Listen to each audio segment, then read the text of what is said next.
കേരളത്തിലെ സുഭാഷ് ചന്ദ്രബോസ് എന്നറിയപ്പെടുന്നത് മുഹമ്മദ് അബ്ദുറഹിമാൻ. വൈക്കം സത്യാഗ്രഹ നായകൻ എന്നറിയപ്പെടുന്ന തമിഴ് ദ്രാവിഡ നേതാവ് പെരിയാർ എ.വി. രാമസ്വാമി നായ്ക്കർ. 1914 ആരംഭിച്ച നായർ വൃദ്ധജന സംഘം ഇപ്പോൾ അറിയപ്പെടുന്ന പേര് നായർ സർവീസ് സൊസൈറ്റി.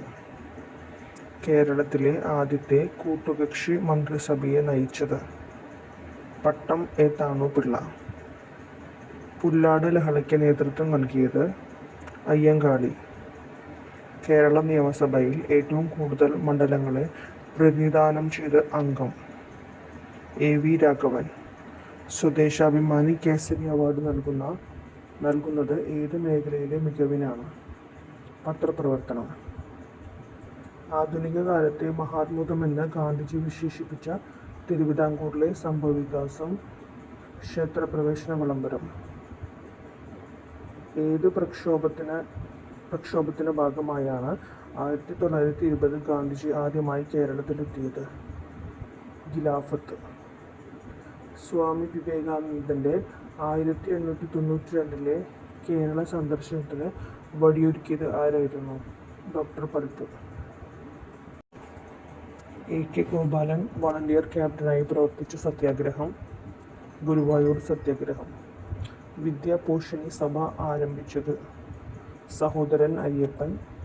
മഹാത്മാ എന്ന് വിശേഷിപ്പിക്കപ്പെടുന്ന നവോത്ഥാന നായകൻ അയ്യങ്കാളി. SNDP യോഗത്തെ ശക്തിപ്പെടുത്തുന്നതിനായി ധർമ്മപട സംഘം രൂപവത്കരിച്ചത് ആര്? T.K. മാധവൻ. കേരള മന്ത്രിസഭയിലെ ആദ്യ മലയാളി ഡോക്ടർ ജോൺ മത്തായി. കൊച്ചിയിലെ രണ്ടാമത്തെ ജനകീയ മന്ത്രി ഡോക്ടർ A.R. മേനോൻ. കല്ലറ പാങ്ങോട് സമരം നടന്ന വർഷം 1938.